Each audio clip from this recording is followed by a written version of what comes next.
Herkese merhabalar. Ben Huri. Huri Metek Mutfak'ta kanalıma mutfağıma hoş geldiniz. Şimdi tam zamanı incir reçeli tarifi hazırlıyorum.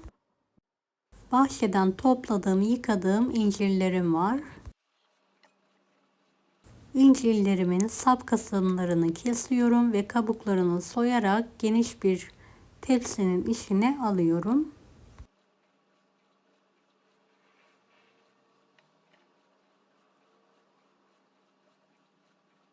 Evet, tüm incirleri temizlemeye devam edelim.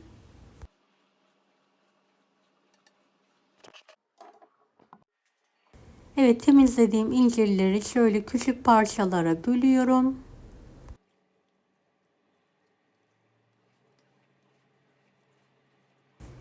Beni hangi ülkeden veya şehirden izliyorsunuz merak ediyorum. Yoruma yazarsanız sevinirim.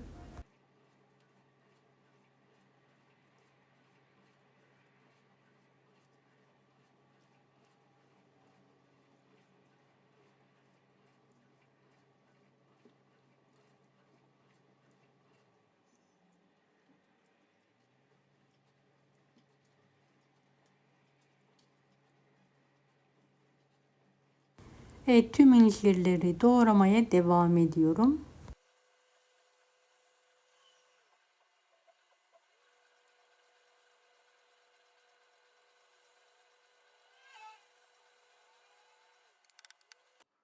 Doğradığım incirleri geniş bir tencerenin içine alıyorum.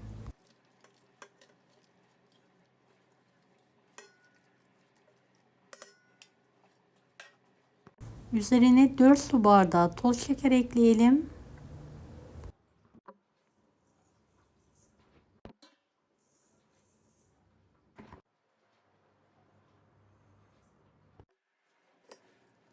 Şeker ve inciri karıştıralım.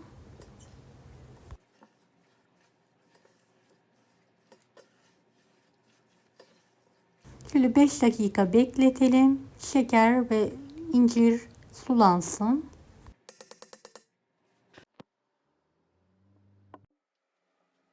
Evet, gördüğünüz gibi sulanma oldu. Hemen ocağın üzerine alıyorum ve kaynatmaya bırakıyorum.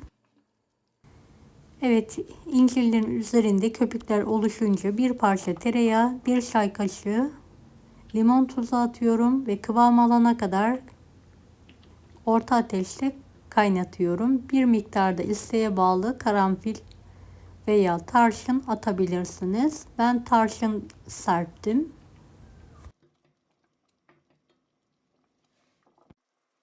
Bir kase dolusu iri kırım ceviz ekleyelim.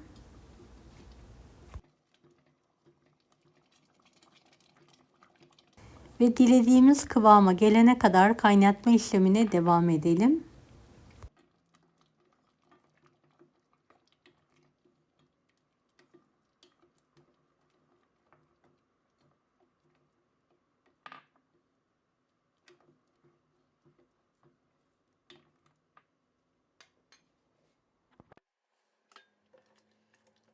Evet, şu an tam istediğim kıvamda. Altını kısık olarak ayarlıyorum ve sıcak sıcak kavanozlara dolduruyorum.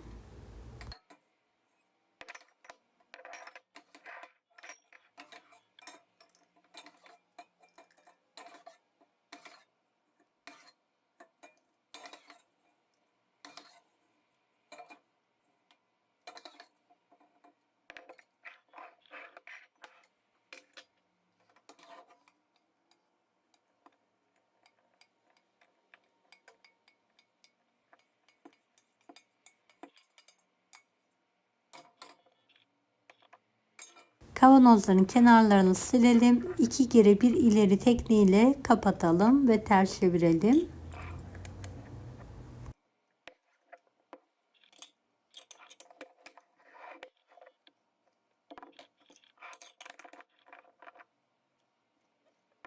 Evet, sofra bezi üzerine aldıktan sonra sıkıca kapatalım ve bir gece bekletelim. Ertesi gün sizlere kıvamını göstermek için en küçük kavanozu açtım Gördüğünüz gibi tam kıvamında, lezzeti de mükemmel oldu. Mutlaka deneyin. Afiyet olsun herkese.